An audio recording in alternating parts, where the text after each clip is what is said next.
7 merveilles du monde est un thème qui m'a tout de suite inspirée parce que c'est une véritable incitation à un voyage historique dans l'Antiquité.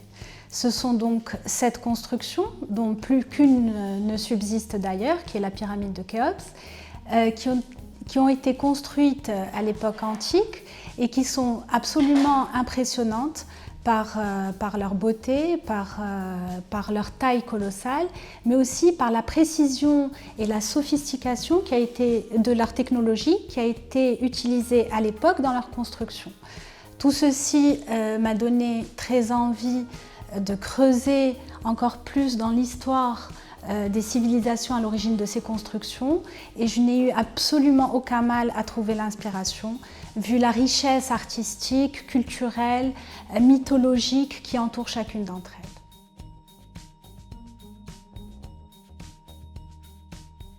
Pour interpréter la thématique de cette édition dans mes créations, j'ai choisi de représenter chacune des merveilles du monde de manière individuelle. C'est-à-dire que pour chaque merveille du monde, j'ai imaginé un cafetan, j'ai imaginé une pièce particulière. Donc d'une part, pour certaines des merveilles du monde, je me suis beaucoup inspirée des religions antiques, de la mythologie, des dieux et des déesses des civilisations en question. C'est le cas pour le temple d'Artémis, pour lequel j'ai imaginé un cafetan en hommage à Artémis, déesse de la forêt et grande chasseresse et déesse des animaux sauvages également. C'est également le cas pour la pyramide de Khéops, pour lequel j'ai imaginé un cafetan en hommage au dieu Horus, qui est un des plus puissants dieux de l'Égypte antique. Et c'est pareil pour le colosse de Rhodes, et qui a été construit en hommage au dieu Hélios du soleil, pour lequel j'ai également réalisé un cafetan en hommage à ce dieu.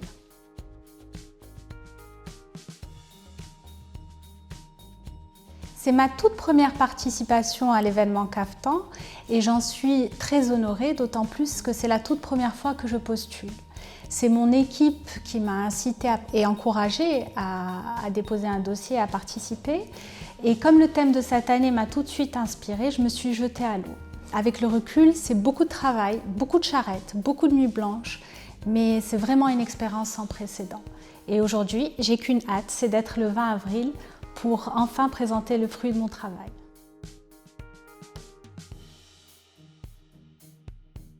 J'ai toujours eu beaucoup d'intérêt pour l'événement Cafetan avant même que je sois dans le domaine.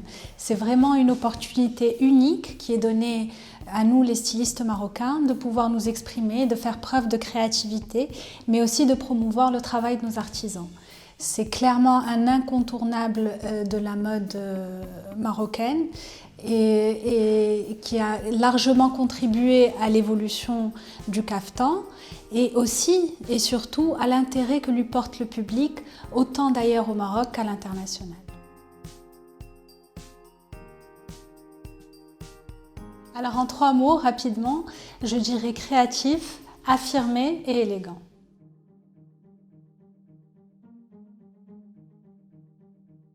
Le cafetan est un incontournable de notre patrimoine vestimentaire ici au Maroc.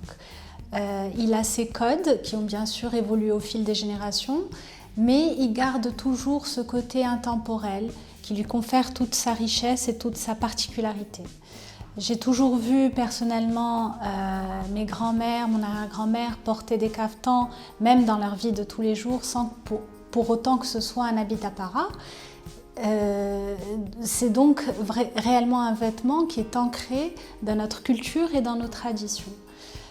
Aujourd'hui, c'est plus devenu un habit de lumière que l'on porte dans des occasions spéciales et qui met en valeur l'élégance de la femme, et l'élégance de la femme marocaine en particulier. Et c'est aussi tout un résultat de tout un savoir-faire ancestral de nos artisans.